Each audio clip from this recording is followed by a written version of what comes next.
Welcome to the spacecraft assembly facility at NASA's Jet Propulsion Laboratory. Behind us is the clean room where you can see NASA's Europa Clipper spacecraft. Europa is the name of one of Jupiter's moons. It's just a little smaller than Earth's moon, but previous missions have shown strong evidence of an ocean of liquid water beneath its icy crust, and the Europa Clipper is going to investigate. So let's talk to some experts about the mission. Joining us today is Europa Project Staff Scientist Cynthia Phillips and Europa Clipper Project Systems Engineer Jennifer Dooley. Thanks for joining us.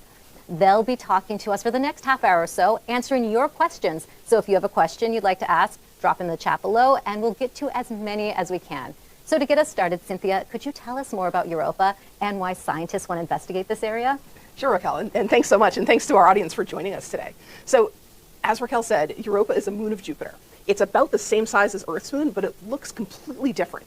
Instead of having a surface that's covered with rock and craters like our own moon, the surface of Europa instead is covered with ice. It has a thick layer of ice at the surface that's filled with cracks and ridges, and scientists are pretty sure that under that ice layer is a global ocean layer of liquid water. And this ocean could have more water than all of Earth's oceans combined. And so because of that, scientists think that Europa is one of the best places to look for life in our solar system beyond the Earth. And the Europa Clipper spacecraft is going to take the first step in going to Europa to assess the habitability of Europa.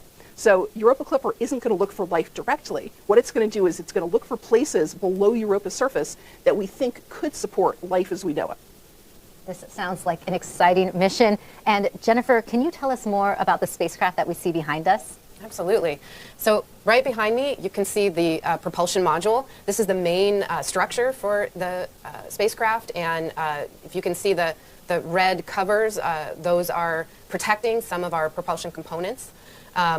We also have a vault, which is a large container that provides shielding for some of the electronics and other sensitive components that helps shield from the radiation environment. And then after we have assembled all of that, that vault goes on top of the propulsion module. And as we continue with the assembly of the spacecraft, eventually we'll bring in the solar arrays and mount those to the propulsion module as well. And so you can see, if you saw the image that was projected a little while ago, the scale of that, right? This is the very large spacecraft. You can really see it behind us. And there is some action going on behind us. Can you let us know maybe what is going on right now? Well, so right now we've got the crane that the team is using to start to move some components and check out the lifting fixtures that we have and slings to ensure everything's safe before we do any move of hardware. We also have work going on which is a little bit less visible, but over on the vault we have several of the instruments that have been installed and are starting to go through their functional testing. And today we're testing the ultraviolet spectrograph, and the tests that are going on today are going to be checks of the thermal functional, so heaters and temperature sensors. They're going to be moving files to the instrument to ensure that if we need to, we're able to update the software while we're in flight. And then they've also rotated the vault from where it was yesterday so that they'll be able to check deployment of the cover and the door. So that's all going on today. A lot of exciting stuff happening right now. And we're seeing it live right now. And for everyone just joining, we are in a space where the Europa Clipper spacecraft is being assembled ahead of its scheduled 2024 launch. So over the next several months, you can keep track of its progress with our live cam on our YouTube channel. And let's actually take a look at that feed right now. You can get a quick preview of it. This feed runs live 24/7. So be sure to bookmark it or save it so you can check it out whenever you have free time. And I have another question for you, Cynthia. Europa, we're about to get a close look at Europa with a different mission soon, correct? That's right. So the last time that we saw Europa was up close was with the Galileo spacecraft. This spacecraft traveled to the Jupiter system in the late 1990s, and it orbited Jupiter with multiple close flybys of Europa and the other large satellites from 1995 until about 2003. But since 2003, we haven't had any close-up pictures that have been taken of Europa. We've had a few distant pictures that were taken by other spacecraft as they passed by the Jupiter system on their way to the far reaches of the outer solar system, such as the Cassini spacecraft and then later on the New Horizons spacecraft. But we're really excited because tomorrow morning, our time here in California, the Juno spacecraft, which has been in orbit around Jupiter for the last couple years, Juno is going to have its first close flyby of Europa. And so we're really excited to get to see a few new pictures of Europa for the first time in almost 20 years. That's fantastic. I think 2 decades now. Will people at home watching be able to see it? So you won't be able to see the flyby yourself, but the pictures and the other observations that will be taken by the spacecraft will be downloaded tomorrow, so this is Thursday, and we expect to see the first pictures released within the first day or two. And then the scientists will take a little bit longer to process all of the information from some of the other instruments on the Juno spacecraft. And so we should expect to see more results from that come out.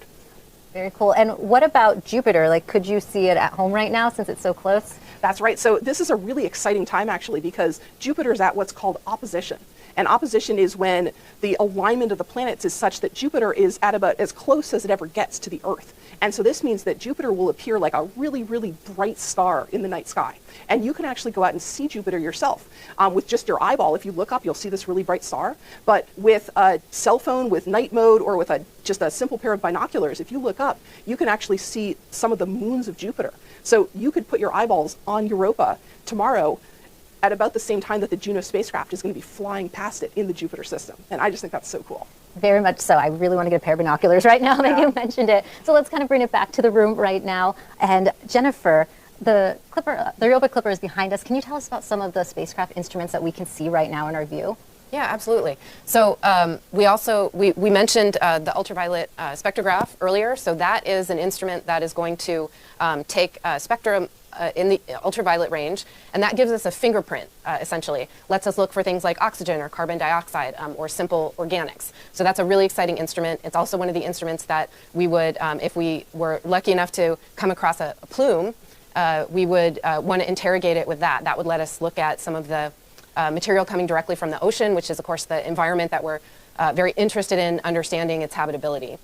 Other instruments on the spacecraft right now, very close to where the UVS is, include our thermal imager, which is going to let us look very carefully for little temperature variations that might indicate thinner ice or younger material. It will also let us interrogate the surface. So is it hard packed solid ice? Is it more fluffy, grainy type of material? And that's sort of an interesting feature of it, and could feed into decisions for later about where you might want to go to do our next kinds of missions that go to Europa. And then another one is the wide angle camera, and that's going to be just a workhorse, right? We want to map and get color images of as much of Europa as we can, and I think that together with its narrow angle camera sibling is going to get us over 90% of the surface. Thanks for that breakdown. Now, if you're tuning in, we're about to get to your questions. We'll answer as many as we can, so please drop them in the chat below. Joining us right now is Europa Project Staff Scientist Cynthia Phillips and Europa Clipper Project Systems Engineer Jennifer Dooley. And I actually want to talk about your roles right now. So, Jennifer, can you tell us more about what your role entails? So my responsibility is ensuring the technical integrity of the mission, and that the mission accomplishes its essential function, which is getting all of the great observations to pass to our science team. And really, a big part of that is, we can talk about the different instruments and the different subsystems, and we design up front. We give everybody their marching orders, what to make, and then it comes in together. And one of our jobs is to make sure that all of those pieces play well together. And again, we're able to accomplish the ultimate function, right? That we haven't lost the forest for the trees. Thanks, Jennifer. And now, Cynthia, can you tell us how you are part of this mission as well? Sure. So I work as part of the project science group. And basically, on Europa Clipper, we have one project scientist who's kind of the one who's in charge of making sure that all of Europa Clipper's complex instruments work together to accomplish all of the science goals that we have, the goals and objectives for this mission. And as part of the project science group, so we have our project scientist, Bob Papalardo, and then we have the principal investigator of each of the instrument teams that we talked about. And then there's over 100 scientists who are part of those different instrument teams who work as part of the whole science team for this mission. And so as part of the project science team, I basically just help to make sure that everything is coordinated between the folks who are building our spacecraft, the folks who are building our instruments, and then the scientists who eventually are going to make the plans for how we use those instruments to observe Europa.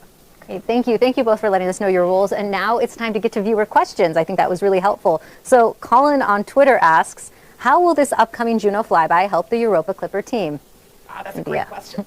So when the Juno spacecraft goes by, as I said, we haven't seen Europa's surface for almost 20 years. So, we know Europa's still there, right? It hasn't gone anywhere, but it's possible that something could look different on the surface. And one of the things we've been really excited about that's happened in those 20 years since the Galileo spacecraft ended its mission is that we started seeing evidence that maybe there's plumes erupting from Europa.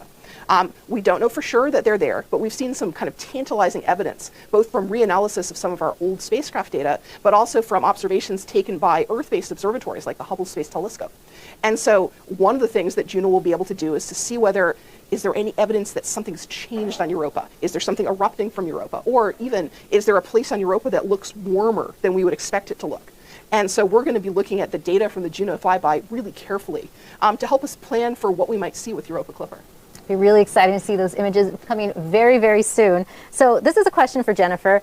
David on Twitter asks, what does the future hold for the second spacecraft to the left of you on the clean room floor? So you must have seen it when there was a wider view of the clean room. Right, so I don't think you can see it now, but what you would see if you were standing where I am in the viewing gallery behind me is essentially a clone of the propulsion module that we were kind of looking at earlier that has the red shields, you know, at different places around minus those shields. And essentially the purpose of that is it's a test article. So we do a lot of testing on the hardware that we actually send on our missions, but we usually build other copies of them of various fidelities for different purposes, and a lot of that's figuring out how to make sure it works, figuring out that it works as it's designed to, that has the margins to make sure that it's going to be successful and not fail, because once you launch it, you can't get it back. And so the one off to my right is actually designed for mechanical testing, and they do that to make sure that our big structure you know, can handle all of the loads that it goes under through its test and through the launch and the rest of its mission. So those are very important articles for us, more critical hardware, even though it doesn't actually leave our planet. It's very interesting to see the clone right next to it as well, both in the clean room. And next up, we have Alex on Twitter who asks, is Europa literally cool, as in cold? That's a great question. And yeah, the surface of Europa is not only cool, it is freezing. The surface temperature is about 100 Kelvin. So that is way below zero. So while we know that the surface is covered with ice, that ice is really, really hard. It's kind of hard as a rock. So it'd be really hard to say go ice skating on the surface of Europa, unfortunately. Well, it's kind of nice to know that it's cool in both senses. It's cool and cool. So On Fire 1543 on YouTube asks, after it finishes its goals for Europa, would it be able to explore other moons of Jupiter? Well, that's a good question. We would love to be able to send the Europa Clipper spacecraft to visit other moons, but its main goal... Watching. Thank you. Thank you.